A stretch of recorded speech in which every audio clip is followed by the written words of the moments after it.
Welcome to 30-Minute Reviews. I am Adam. Way back, years ago, we did a bit on the show where we would talk about literary terms. I would ask a question to Peter, and he would define what he thought the word was, and we would, discuss it. So about MacGuffin, Chekhov's gun, things like that. One I saw a debate about, and I participated in a little bit on Twitter yesterday, over the last 2 days, a retcon. What makes something a retcon? And this is something that when you see it, you'll know what it is. The issue is the definition is so broad that it needs to be narrowed down a little bit. So let's look at the definition real quick. Okay, so the definition of retcon. In a film, television series, or other fictional work, a piece of new information that imposes a different interpretation on previously described events, typically used to facilitate a dramatic plot shift or account for an inconsistency. So what that means is, a lot of times, you see it in comics. Because comics, as has been defined, it is mostly, the story of what happens between life and death. You don't really get the ending. It's infrequent. You get the Logan. You get the end game. The stuff like that, where it tells the end of the story of what happens to the character. It's all things that happen in the middle. And as such, it's designed to go on functionally forever. So, let's look at recent history. We've had one of the things that they use in comics is called the sliding scale, where there are certain key events, and then they just scale it from there. So, Howard Stark as a character will always be tied to World War II because of his ties to Captain America and the Manhattan Project. So because of that, they needed to change how old Tony Stark was, because it's now 2020, and Howard Stark was, 20 years old, and he would have been born in 19, he would have been over 100 years old now. So to adjust for that, now it turns out that Howard Stark adopted Tony as a child from two S.H.I.E.L.D. agents.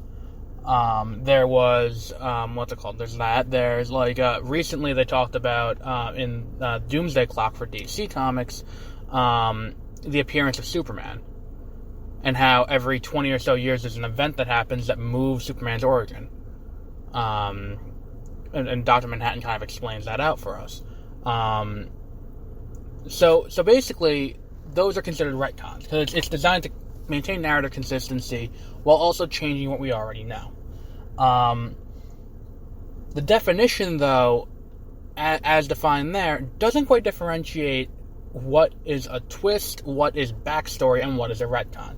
So I think I've come up with a system we can use to determine what is and is not a retcon. And you're probably asking yourself, why is this important? The term retcon has a negative connotation to it. It has the connotation that it was an afterthought, or it was done with a purpose in mind that isn't entirely great. Because it gets used to write off creative decision-making purely because they don't like the decision that was made. So, what is a retcon compared to backstory? Because basically backstory is it's something that happened before the events of what's happening right now that changes your interpretation of what's happening right now. Because that's all backstory is. Anytime you watch a movie and there's backstory, or there's a flashback or something like that, you're learning new information designed to change what you know. And it's to provide context or to change the context. So, in The Winter Soldier, when we flash back and we see that,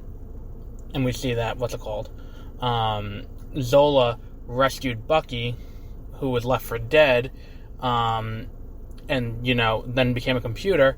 None of that, what happened to Zola, is a retcon. Because at the end of Captain America, the first Avenger, we don't know what Zola's fate is. Zola is last seen alive because he was captured by, the SSR, I think it was called, the precursor to S.H.I.E.L.D., that Tommy Lee Jones' character was working for. It's SSR. So we know he's alive. We don't know what happened to him from there, but anytime we see, what happened between then and now, that's not a retcon. When Bucky survives, that is a retcon. Because last we saw Bucky, he fell from a moving train down the side of a mountain, and he's presumed dead. So that is a retcon because it turns out he did not actually die. And it contradicts the information that we already had for substantial narrative purpose. And again, a retcon happens independent of whether or not it's an adaptation or not. Because when you're watching a movie that's based on something, you should be able to watch the movie and get the same level of enjoyment as if you were reading the comic. It's like when you watch To Kill a Mockingbird, it's kind of the same thing as reading the book. Enough of the book is held there where you don't need to have read the book as a supplemental source material to understand what was happening. Same thing with other, book-to-movie adaptations, Harry Potter, Holes, even the Wayside School animated TV show. It's weird that I went from To Kill a Mockingbird to those, but anytime you adapt a book to a movie, you shouldn't have to use the book as a source material. It's the same thing with comic books. Like when you watch Logan's a kind of, loose adaptation of Old Man Logan. You don't need to have read Old Man Logan to understand what was happening in the movie. Batman v Superman draws from Death of Superman and also draws from, draws from Dark Knight Returns. And that movie has its own issues, but one of the issues is not that you need to go back and read those two comics to understand what's happening in this movie. The source material shouldn't require supplemental reading to understand what you're viewing. So if something happens in the source material, we can't hold that against what's happening in the movie because the movie is its own independent thing. So, like, when we have backstory, and you don't like the backstory, that doesn't mean that it's a retcon. It's only a retcon if it's something that we explicitly already had an explanation for. We are explicitly told, or we are explicitly shown something in the movie that explains what happened, or what happened during that time period. So, like, a good example of a retcon that happens within a movie would be in any of the Ocean's movies. Or any heist movie, really, this happens. The heist movie is the master of it. Because we're explicitly told what happens, and we see what happens. And then there's always one piece that the audience is kind of left out of, that we find out after the fact. And it's not a twist, because a twist is something that you should be able to anticipate. When you rewatch the movie, the twist should be set up somewhere. So like Shutter Island, when it turns out that Leonardo DiCaprio is actually a patient, it's teased throughout the movie. That is set up throughout the movie that is a viable outcome. Meanwhile, in this, really it's like the character's there and we know what the character can do, but we don't know what a lot of what we're shown there is at the end when they're explaining what happened and how it worked. It's not anything that was set up prior.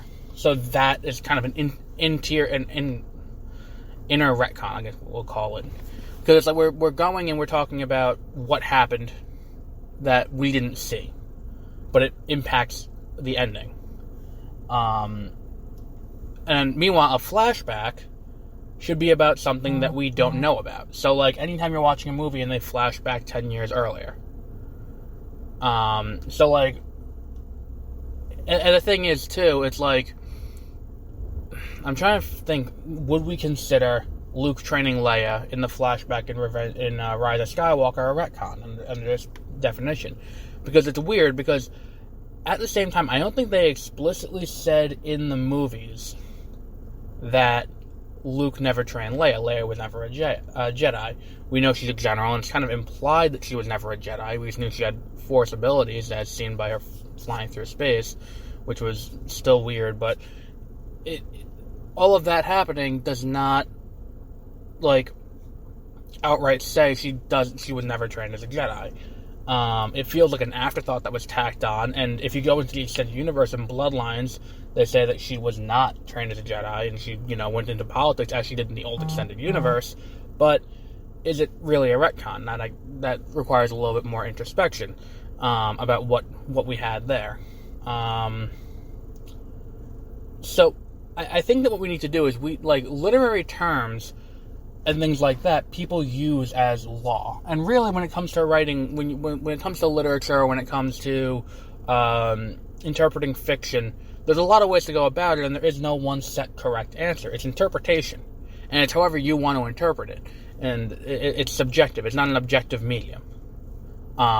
There are certain objective things, like you can tell good cinematography, you can tell good sound mixing, you can tell good editing. Like, I rewatched Parks and Recreation, and there's a major issue throughout the entire show where they cut to kind of, and they'll keep the dialogue going from the character talking, but it won't be synchronized to what their mouth is still visible, so you can still see that they're not saying what they're saying in the line. And it's just weird because it's not edited properly. And things like that are kind of objective, because you can say that's weird and that doesn't come off right.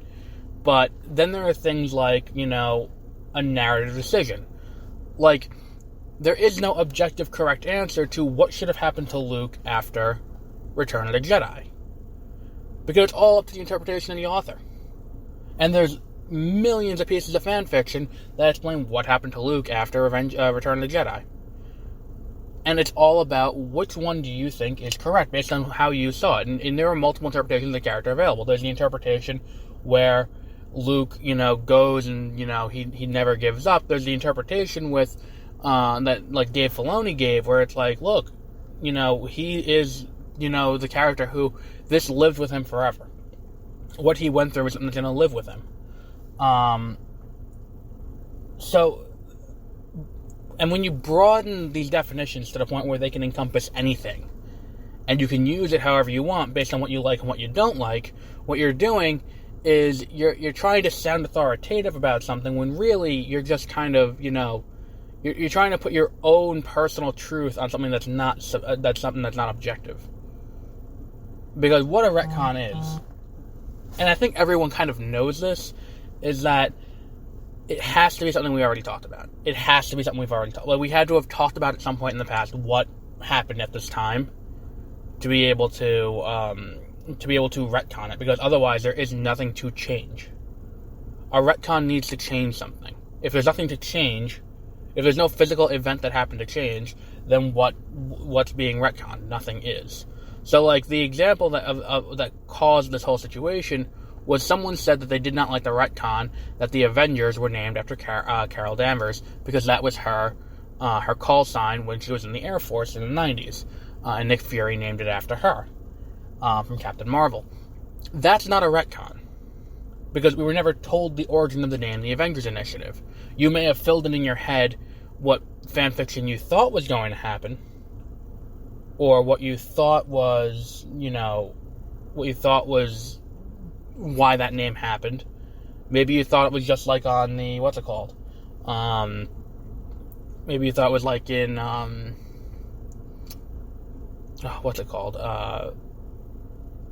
in the comic, in the original comic, where the Wasp's like, oh, we just need something very, dramatic. And they go with, how about the Avengers? Like, alright, sounds cool. But the issue is the movies never establish where the name comes from. It's like, we have the introduction with the name at the end of, Iron Man. We're like, I'd like to talk to you about the Avengers Initiative. And the implication is that it's been in the works for a while. It's not something new at that point. And then as they're talking about the Avengers in Iron Man 2, and, really just Iron Man 2, they don't ever say specifically that, the Avengers, where the name came from. It's like, oh, this is named after, whatever. And quite honestly, the decision for it to be named after Carol makes a lot of sense. Because it's not the name, when Tony Stark says, we may not be able to save the world, but we'll be damn sure to avenge it, that's just, a play on the name that they already had, because they were already referring to themselves as the Avengers before that point. So, it's not a retcon in any sense of the word. It's backstory for where the name came from.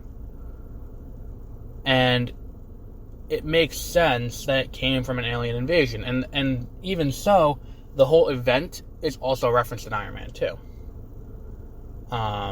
Because I mentioned both Project Pegasus and the aliens over, the aliens on the West Coast in the 90s. Both of those events are referenced in Iron Man 2.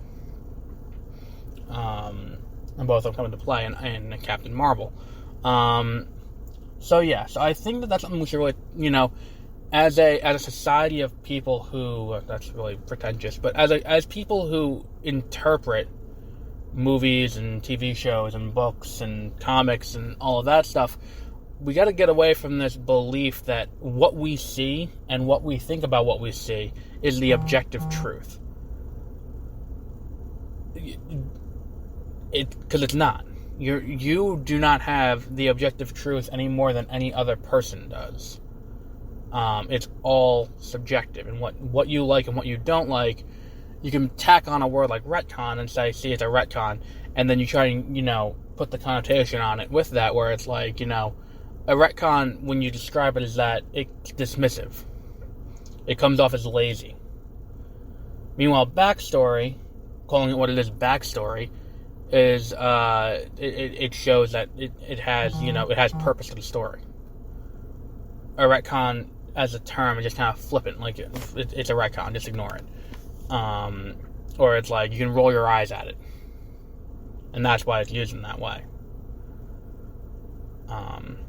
And more recently, the term retcon's only really been used in cases where it's not, to refer to media featuring predominantly women and minorities. So, we're going to wrap up there for today. We're going to have a regular episode at the end of this week. As per normal, I think we're doing The Invisible Man. I'm going to go to Walmart now and see if I can find a copy of The Invisible Man.